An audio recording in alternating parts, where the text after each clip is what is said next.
Hello friends, आज हम इस वीडियो के माध्यम से UP triple S C PT examination की बुक लिस्ट एंड सिलेबस के विषय में चर्चा करेंगे आपसे हम। जैसा कि इसका सिलेबस के विषय में मैं आपको बता दूं कि इसमें जो 5-5-10 नंबर को हर एक पार्ट को डिवाइड कर रखा है। History, geography, polity, economics, Hindi, इस तरह से अलग अलग चीजों को एक्सप्लोर कर रखा है। यूपी पीटी एग्जामिनेशन में जो है ये एक प्रारंभिक परीक्षा है। इसमें 100 क्वेश्चन होते हैं और 100 नंबर का होता है, यानी एक क्वेश्चन आपका 1 नंबर का है और इसमें 1/4 की माइनस मार्किंग होती है। 1/4 की minus marking in the sense कि अगर आप 4 क्वेश्चन गलत करते हैं तो आपका 1 नंबर काट लिया जाएगा। एक क्वेश्चन गलत करते तो आपका 0.25 मार्क्स काट लिया जाएगा आपके राय स्कोर से। तो इसके मैं सिलेबस के विषय में चर्चा करता हूँ। इसका जो सिलेबस है आपका, इसका सिलेबस बेसिकली 5 नंबर का आपका हिस्ट्री आता है। हिस्ट्री में 5 नंबर का हिस्ट्री एंशिएंट एंड मिडुअल है, जबकि 5 नंबर का आपका मॉडर्न हिस्ट्री है। एंशिएंट एंड मिडुअल के जो आपको चैप्टर है, आपका चैप्टर की बात करूं तो इसका जो चैप्टर है आपका हड़प्पा सभ्यता, सिंधु घाटी की सभ्यता, वैदिक सभ्यता, मुगल और बौद्ध धर्म, जैन धर्म, इस तरह से राजपूत काल। जबकि मिडुअल की बात करूं आपसे, मिडुअल हिस्ट्री की बात करूं तो मिडुअल हिस्ट्री में आपका मुगल काल है, शिवाजी का मराठा काल है। इस तरह से मिडुअल में 2-3 चैप्टर दे रखा है आपका। इसके बाद 5, इसमें से आपका 5 नंबर पूछा जाएगा, जबकि 5 नंबर में आपका मॉडर्न हिस्ट्री पूछा जाएगा। मॉडर्न हिस्ट्री में आपका गांधी युग से लगाकर पूरा जो भी आजादी का जो पूरा कार्यक्रम है, इसमें से 5 नंबर का आपका क्वेश्चन पूछा जाएगा। 10 नंबर में आपका पूरा हिस्ट्री है। अब बात करूंगा आपसे, इसका अगला पार्ट है जियोग्राफी। जियोग्राफी की बात करें तो जियोग्राफी में आपका 5 नंबर का है। जियोग्राफी 5 नंबर में आपका जैसे नदी है, झील है, नाला है, घाटी है, दर्रा है, इस तरह से 5 नंबर में आपको क्वेश्चन पूछा जाएगा। तो बड़े बेसिक से क्वेश्चन दोगे, 6-7 टॉपिक से ही आपको क्वेश्चन पूछा जाएगा, ना कि ज्यादा टॉपिक से। तो आपको लिमिटेड चीजें पढ़ के जाना है, ना कि ज्यादा पूरी हिस्ट्री है, ना पूरी जियोग्राफी, ना पूरी पॉलिटी। बस आपको लिमिटेड जो आपका सिलेबस एग्जैक्ट दे रखा आपको सिलेबस में। अगर आपके पास सिलेबस नहीं तो आप इंटरनेट से सिलेबस में जाके डाउनलोड कर सकते हैं sarkarviral.com से, या फिर किसी और वेबसाइट के थ्रू आप इंटरनेट से डाउनलोड कर सकते हैं इसके सिलेबस को। इसके बाद मैं आपको बता दूं कि इसमें 5 नंबर का आपके से इकोनॉमिक्स पूछा जाएगा। इकोनॉमिक्स में जो आपका जो सिलेबस है, इकोनॉमिक्स में जो सिलेबस है आपका, वो बेसिकली आपका पंचवर्षीय योजना है। पंचवर्षीय योजना के साथ साथ आपका ढांचा एवं सुधार है, आर्थिक सुधार है, इस तरह से बड़े बेसिक जीडीपी है। यहां से क्वेश्चन आपका दुग्ध विकास है, ठीक है। इस प्रकार से दुग्ध की जो क्रांति, हरित क्रांति हुई थी, इस प्रकार से यहां से आपका इकोनॉमिक्स में जो है आपका क्वेश्चन 5 नंबर का पूछा जाएगा। इसका जो अगला पार्ट है आपका वो है पॉलिटी है। पॉलिटी यानी कि भारतीय संविधान। भारतीय संविधान में आपका जैसे प्रस्तावना है, आपका भारतीय संविधान की विशेषताएं, मुख्य विशेषताएं इसकी क्या थी, आपका इसके नीति निर्देशक सिद्धांत है, मौलिक कर्तव्य है, मौलिक अधिकार है। इस तरह से आपका बेसिकली 5 इन टॉपिक से ही 5 नंबर का क्वेश्चन पूछा जाएगा। इसका जो नेक्स्ट पार्ट है आपका, नेक्स्ट पार्ट में आपका जनरल साइंस है। जनरल साइंस में आपका फिजिक्स, केमिस्ट्री, बायो, आपको पूरा ओवरऑल साइंस पढ़ने की जरूरत नहीं है। आपका 1 नंबर का इसमें पूछा जाएगा आपका जो है फिजिक्स, 1 नंबर के लगभग केमिस्ट्री आएगी और 3 नंबर का बायोलॉजी। यानी किसी भी एग्जाम में बायोलॉजी के जो क्वेश्चन वो ज्यादा होते हैं। बायोलॉजी के आपको मैं टॉपिक बता दूं, आपको फिजिक्स और केमिस्ट्री मुझे लगता है पढ़ के जाने की जरूरत नहीं है। बेसिकली क्वेश्चन होते हैं, अगर आते हैं तो अच्छा है, क्योंकि 1 नंबर के लिए आप पूरी फिजिक्स थोड़ी ना पढ़ेंगे, ना कि 1 नंबर के लिए पूरी केमिस्ट्री पढ़ेंगे।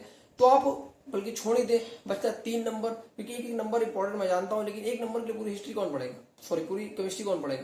तो आप बचेगा 3 नंबर में, आप बल्कि बायोलॉजी पढ़ सकते हैं। बायोलॉजी में कौन कौन से टॉपिक इंपॉर्टेंट है, आपका रोग है, आपका विटामिन है, एक ऐसा जो आपकी तंत्र है, पूरी बॉडी के जो स्वतंत्र तंत्र है, ठीक है, तंत्रिका तंत्र, इस तरह जो तंत्र आपके सिस्टम्स है, यहाँ से क्वेश्चन बेसिकली पूछे तो आप यहाँ के टॉपिक को आप कवर कर सकते हैं। आपको एग्जैक्ट यहाँ से क्वेश्चन आपको बायोलॉजी के अंतर्गत मिल जाएंगे। इसके बाद में आपका नेक्स्ट जो आपका टॉपिक है वो है मैथ। मैथ में आपका अंकगणित से क्वेश्चन पूछे जाएंगे, ना कि ज्यामिति से। सीधे सीधे अंकगणित के क्वेश्चन जैसे आपका टॉपिक है, नंबर सिस्टम है आपका, परसेंटेज है, एवरेज है आपका, वर्गमूल है, घातांक और करनी है। ये 5-6 टॉपिक है, इसमें से बेसिकली बड़े इजी क्वेश्चन होते हैं, ना कि एसएससी लेवल के होते हैं, बड़े नॉर्मल से क्वेश्चन होते हैं। क्योंकि यूपी ट्रिपल एससी की जो मैथ है वो थोड़ा नॉर्मल है कंपेयर टू एसएससी एग्जामिनेशन। तो आप यहाँ से चीजों को कवर अप कर सकते हैं। इसके बाद आपका जो अगला पार्ट है वो 5 नंबर के फिर हिंदी पूछी जाएगी। यानी आपने एक चीज समझ में आएगी कि पूरी 5-5-10 नंबर में पूरी चीजें उन्होंने पूछने का प्रयास किया, हर सब्जेक्ट को टच करने का प्रयास किया है और कैंडिडेट के हर सब्जेक्ट की जांच करने का प्रयास आयोग ने किया है। तो जो 5 नंबर में हिंदी है, हिंदी में जो टॉपिक बेसिकली है, संधि है, विलोम, पर्यायवाची है, लिंग है, मुहावरा, लोकोक्ति है और अशुद्धियां रचनाएं। तो ये 7-8 टॉपिक जो है इसमें से 5 नंबर के 5 क्वेश्चन पूछे जाएंगे। अब किससे पूछे हैं किससे नहीं इसका डिसाइड नहीं किया गया, लेकिन जो 6-7 टॉपिक आपको दिए गए इससे ही क्वेश्चन पूछे जाएंगे, ये कंफर्म है। तो ये आपका सिलेबस हिंदी का है। इसके बाद आपका 5 नंबर के जनरल अंग्रेजी। जनरल अंग्रेजी के अंतर्गत आपको कोई बहुत हाई फाई एसएससी लेवल की अंग्रेजी नहीं पूछी जाएगी। बेसिकली आपको एक पैरा दिया जाएगा, पैरा में आपका पैरा से आपको 3 क्वेश्चन बनेगा, 3 क्वेश्चन पैरा से बनाया जाएगा। उसके बाद पैरा से, जैसे हिंदी में पैरा होता सेम ऐसे अंग्रेजी में पैराग्राफ से आपको 3 क्वेश्चन पूछे जाएंगे। 3 क्वेश्चन आपको पैरा छांट कर लिखना है। उसका 2 क्वेश्चन बचेगा। एक क्वेश्चन आपका होगा एंटोनिम सिनोनिम से, और एक क्वेश्चन आपका एक एंटोनिम से और एक सिनोनिम से। हो सकता है इस बार क्योंकि ग्रामर दे रखा है, टॉपिक ग्रामर, हो सकता है वो ग्रामर में किसी भी चीज से जा सकता है, तो आपको बहुत ज्यादा तैयारी करने की जरूरत है अंग्रेजी में। आप पैराग्राफ थोड़ा प्रैक्टिस कर ले, पैराग्राफ कैसे करना है, किसी पैरा को उठाएं, उसके क्वेश्चन सॉल्व करने का प्रयास करें। बाकी जो ग्रामर के क्वेश्चन बड़े बेसिक होंगे, आपने ऐसा नहीं कि इंटर तक आपने इंग्लिश पढ़ी ही है या ग्रेजुएशन में भी हो सकता है पढ़ा हो, तो वो आपका कवर अप हो जाएगा। नेक्स्ट जो आपका पार्ट है आपका, वो आपका रीजनिंग है। रीजनिंग के अंतर्गत आपका बहुत सारे टॉपिक है, जैसे आपका कैलेंडर है, आपका ऑर्डर एंड रैंकिंग है, इसके साथ साथ आपका जो कारण और प्रभाव है, कोडिंग डिकोडिंग, इस तरह से 6-7 टॉपिक दे रखे हैं, बड़े इजी है। आप इन टॉपिक को करके इसमें से 5 नंबर इजीली कवर अप कर सकते हैं। रीजनिंग बड़ी बेसिक होती है, कोई ज्यादा बुक की जरूरत नहीं है। अगर आपने बहुत बेसिक्स नहीं पढ़ा, आपको बिल्कुल भी नॉलेज नहीं है रीजनिंग का, मैं आगे इसी वीडियो में आपको आगे बताऊंगा कि बुक लिस्ट क्या फॉलो करनी है एग्जामिनेशन के लिए, इस सिलेबस को फॉलो करने के लिए। इसके बाद आपका करंट अफेयर्स है। करंट अफेयर 6 महीने के बेसिकली पूछा जाता है, 6 महीने का पूछा जाएगा, लेकिन जो एग्जाम से पीछे के 3 या 4 महीना होते हैं वहां तो ज्यादा इंपॉर्टेंट होते हैं किसी परीक्षा के, तो आप उसको ज्यादा अच्छे से कवर करने का प्रयास करें, वहां से आपका ज्यादा क्वेश्चन पूछा जाएगा। इसके बाद आपका 10 नंबर का सामान्य जागरूकता यानी general awareness. General awareness in the sense कि आपको जो सामान्य जानकारी पूछा जाएगा, सामान्य जानकारी के अंतर्गत जैसे आपका भारत के पड़ोसी देश और उनकी मुद्रा और उनकी राजधानी। इसके बाद आपका टॉपिक होगा भारतीय और अंतर्राष्ट्रीय जो डेट्स हैं, दिवस हैं। इसके बाद आपका टॉपिक होगा पर्यटन स्थल, जो भारतीय पर्यटन स्थल है, आपको जो पूरे भारत के अंतर्गत भारत पर्यटनों का काफी स्थल है, तो वहां से एक आध क्वेश्चन पूछे कि यह स्थान कहाँ पे, किस राज्य में से, ठीक है। इसके बाद आपका विश्व और भारत के खेल पूछे, क्योंकि खेल में काफी देख रहे हैं आप, काफी भारत का काफी अपना एक स्थान बढ़ा है पिछले कई सालों में, तो खेल से क्वेश्चन पूछा जाएगा। ये क्वेश्चन करंट के नहीं होंगे, बल्कि आपके जो बेसिक क्वेश्चन है खेल से वो पूछे जाएंगे। इसके बाद आपका पुरस्कार और विजेता। पुरस्कार के अंतर्गत जैसे आपका नोबेल पुरस्कार है, भारत रत्न है, पद्मश्री है, पद्म भूषण है, ठीक है, इस पद्म विभूषण, इस तरह से जो आपके पुरस्कार है भारत सरकार के द्वारा दिया जाता है, वहां से क्वेश्चन पूछे जाएंगे। और हो सकता है इसके बोले कि विजेता टॉपर्स कौन है इस बार, अगर कोई आयोजन किया गया होगा तो। इसके बाद है जलवायु परिवर्तन और पर्यावरण। आपका जलवायु परिवर्तन आपका पर्यावरण से एक आध क्वेश्चन पूछा जाएगा, हो सकता है ग्रीन हाउस गैस, इन सब टॉपिक से, इजी टॉपिक से एक आध क्वेश्चन पूछ लिया जाएगा। इसके बाद आपका 10 नंबर का बेसिकली पैराग्राफ आएगा। पैराग्राफ एक तो इंग्लिश का आया था जो 3 नंबर का आएगा, 3 क्वेश्चन लगभग बनेंगे, उसमें से एक पैराग्राफ होगा आपका 10 नंबर का, 2 पैराग्राफ दिया होगा, 5-5 नंबर यानी 5 क्वेश्चन एक पैराग्राफ से, 5 क्वेश्चन एक पैराग्राफ से, 10 क्वेश्चन आपको दिया गया होगा। 10 क्वेश्चन के अंतर्गत आपका 10 क्वेश्चन दिया होगा 5-5 नंबर के, तो बड़ा इजीली तरीके से आप कर सकते हैं। ये एक सॉलिड नंबर होते हैं, यहाँ पे आप गलती करने का प्रयास बिल्कुल भी ना करें। आप प्रयास करें कि आपका 100% 10 में 10 क्वेश्चन नंबर आए, नहीं तो 9 नंबर आपका सॉलिड ही इसमें से आए। इसके बाद आपका आता है नेक्स्ट पार्ट है आपका 20 नंबर का, आपको पूछा जाएगा डीआई, यानी डीआई मतलब डाटा इंटरप्रिटेशन। इसका मतलब कि तालिका और चार्ट। ऐसा आपने देखा होगा कि मैथ में एक टॉपिक होता है चार्ट बना होता है, या फिर वृत्त सर्कल टाइप का बना होता है, ऐसे चार्ट वगैरह तालिका वगैरह दी होती है, तो यहाँ से भी आपको क्वेश्चन बनाए जाएंगे। तो आप इसकी भी अच्छी प्रैक्टिस करके जाएंगे, 20 में प्रयास करेगा 18 से 20 के बीच में आप गेन कर सकें, क्योंकि ये एक सॉलिड नंबर है। 20 नंबर इधर आपने कवर कर लिया, 10 नंबर आपने पैरा पर कवर कर लिया, तो ये इजी तरीके से आप 30, 35, 40 नंबर आसानी से कवर अप कर सकते हैं, ठीक है। इसके बाद ये था ओवरऑल यूपी SSC पीईटी का सिलेबस आपका। मैं आपसे आगे अब चर्चा करूंगा कि इसकी बुक लिस्ट आपको क्या फॉलो करने चाहिए इस एग्जामिनेशन को पास करने के लिए, एग्जामिनेशन अच्छे से ज्यादा नंबर लाने के।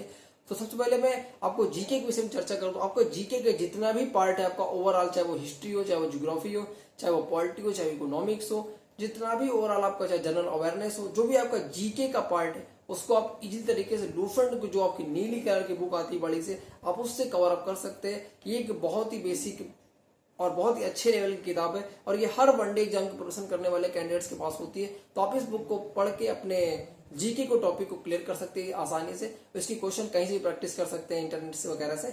इसके बाद अगर मैं बात करूं आपका मैथ के विषय में, तो मैथ का जो सिलेबस है आपके पास, जो भी बेसिक मैथ की बुक है, जो भी है आपके पास, RS अग्रवाल है या फिर आपका HD यादव है, बहुत हाई फाई बुक के चक्कर ना पड़े और ना ही हर एग्जाम के लिए आप बुक परचेज करने की जरूरत है आपको। जो भी मैथ की बुक आप उससे आप इस मैथ के सिलेबस को आप कवर कर सकते हो। 5 नंबर के बेसिक मैथ आती, कोई हाई फाई मैथ आती नहीं है। अब PY के पेपर उठा के देख लें तो खुद आप देखेंगे, आप इजली तरीके से अगर आपको थोड़ी भी मैथ की समझ है तो आप खुद उसमें से 2 या 3 क्वेश्चन आज कर ले रहे होंगे, क्योंकि मैंने खुद 5 क्वेश्चन थे, 5 में 5 को निपटा दिया। समझ रहे हैं आपको, इस तरह आप इजली तरीके से कर सकते हैं। इसके बाद आपको टॉपिक बचता है आपका इंग्लिश। इंग्लिश में मुझे लगता है आप कोई बुक मत खरीदें, क्यों ना ही कोई ज्यादा इंग्लिश से पढ़ने के चक्कर पड़े, क्योंकि 3 नंबर का आपको पैराग्राफ हो जाएगा। पैरा के बच के आप टॉपिक की प्रैक्टिस कर सकते हैं। प्रैक्टिस कर ले पैराग्राफ के। 2 नंबर का जो आपको एंटोनिम जो ग्रामर का पार्ट आएगा, एक आध आता है तो ठीक है, नहीं आता कोई बात नहीं, छोड़ सकते हैं आप इजली, क्योंकि एक आध नंबर के लिए आप बुक पढ़ेंगे तो वो बहुत अच्छी बात नहीं कि पूरा चीजों को कवर किया जाए, बल्कि 5-10 नंबर के लिए तो ज्यादा चीजें पढ़ना आपको मेरे को लगता है कि टाइम टेकन या ज्यादा अच्छा होगा। इसके बाद आपका एक टॉपिक है आपका DI इन द सेंस कि आपका डाटा इंटरप्रिटेशन, और 20 नंबर का है, तो आप इसकी ज्यादा से ज्यादा प्रैक्टिस कर ले। प्रैक्टिस कहाँ से करेंगे, आप यूट्यूब से कर सकते हैं या फिर इंटरनेट से निकाल कर सकते हैं। आपके पास कोई बुक है सॉलिड तो आप उससे भी इसकी प्रैक्टिस कर सकते हैं। इसके बाद आपका रीजनिंग का टॉपिक आता है। रीजनिंग के लिए एक आती है अरिहंत पब्लिकेशन की, RK झा राइटर्स है इसके, आप इसकी बुक को लेकर 100-120 रुपए मिल जाएगा। आप इजी तरीके से खुद से सीख सकते हैं। मैंने खुद से रीजनिंग सीखी, आप खुद से बुक लाए और आप खुद से पढ़ करके आप इसको सीख सकते हैं। इसके बाद आप एक टॉपिक है आपका जनरल साइंस। जनरल साइंस के आप बायो, जो आपकी लूफेंट वाली किताब थी उसमें से ही जो फिजिक्स केमिस्ट्री बायो का है, खासकर आप फोकस करें कि बायो के टॉपिक को पूरी बायो उसमें उसी किताब से कवर कर लें। अगर टाइम बचता है इन फ्यूचर टाइम बचता है आगे, तो आप केमिस्ट्री के कुछ टॉपिक जैसे आपका फार्मूला वगैरह है, या जो भी धातु बदा अधातु, या इसका कौन सा आयक्स है, ठीक है, यहाँ से थोड़ा टॉपिक कवर कर लें। इसके बाद आपका फिजिक्स में आप न्यूटन के गति के नियम है, ये सब वगैरह थोड़ा देख लें, टाइम मिलता है तो ठीक है। बाकी कोई खास साइंस, जनरल साइंस में पढ़ने की जरूरत नहीं है। GK का पूरा सिलेबस कवर कर बचता है आपका हिंदी का। हिंदी की बात करें तो हिंदी के आपके पास जो भी किताब है बेसिकली लूसेंट है तो लूसेंट से कवर कर लें। लूसेंट की एक हिंदी आती है, या फिर आपको आदित्य पब्लिकेशन के तो आप उससे भी कवर कर सकते हैं। तो ये हुआ बेसिकली पूरा बुक लिस्ट। अगर कोई चीज मैंने छोड़ दिया हो तो आप जरूर कमेंट कर देना, और कोई चीज पूछना है तो आप कमेंट कर सकते हैं। ये थे मेरे थोड़े बहुत जो भी एक्सपीरियंस था, मैंने इस एग्जाम को पिछली बार दिया तो भी मेरे बहुत थोड़े बहुत समझ थी, मैंने अपने आपके पास शेयर किया। चैनल पे नए तो जरूर सब्सक्राइब कर लें। आगे मैं PET से एग्जाम से रिलेटेड किस टॉपिक को वीडियो बना जरूर आप कमेंट करें, अधिक से अधिक वीडियो को शेयर करें। Thank you.